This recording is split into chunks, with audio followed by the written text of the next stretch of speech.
Alright guys, welcome back to another one. So Season 1 for Marvel Rivals is here, and it's pretty fantastic. New maps, new heroes, some really great new changes, new skins, a battle pass. That's all really cool stuff.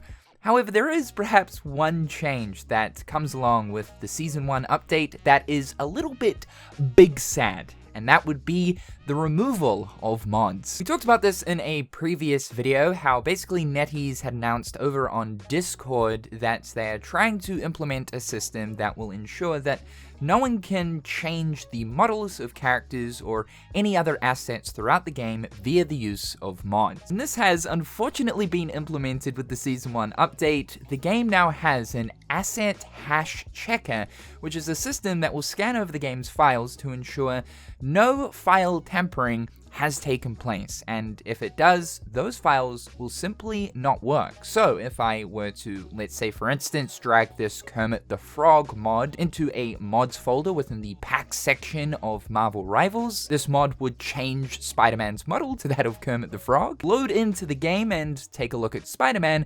You'll see nothing has changed. Honestly, this is quite disappointing. It was a really unique aspect of Rivals compared to any other online competitive multiplayer game. Close to almost none of them allow you to mod, and while it was actually stated by NetEase within their terms of service that any modification to the game's files is against TOS and that they do not recommend it, for a pretty decent month there, people were able to change up the character models of all the different characters with familiar characters from various different franchises. It was a lot of fun. And almost all of the mods that were being created for this game gave no advantage to players. These were simply just cosmetic. There were some instances where some of the model swaps would basically make it easier to target other enemy heroes. So essentially the hitboxes wouldn't change, but the actual size of the model would be bigger, which technically makes it easier to keep your crosshair over the enemy. These mods became insanely popular for Rivals for that sole reason that no other online game really allowed you to do this. But because these were so popular, and of course there was a good amount of NSFW content lingering around, it was only inevitable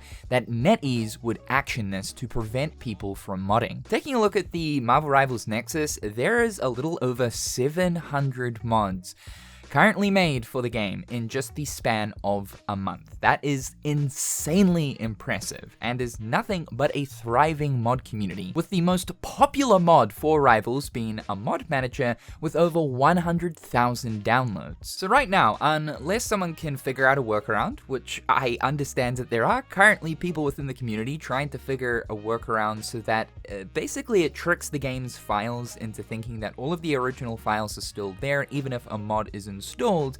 This basically means the end of mods for Marvel Rivals. Now, I did plan ahead of this just because I had a feeling with the comment that was made by NetEase over on Discord that this was going to be introduced as soon as Season 1, so I pre-recorded a bunch of mods for a third and hopefully not final showcase. So there will be another mod showcase video that we'll be releasing on the channel sometime next week. Going back to the whole bypass possibility though, I do fear that if someone figures out a bypass file that can be put into the mod section of the files of the game, if people start modding again, then no doubt the only other action that NetEase can take is to simply just start banning people for the use of model swaps and cosmetic based mods.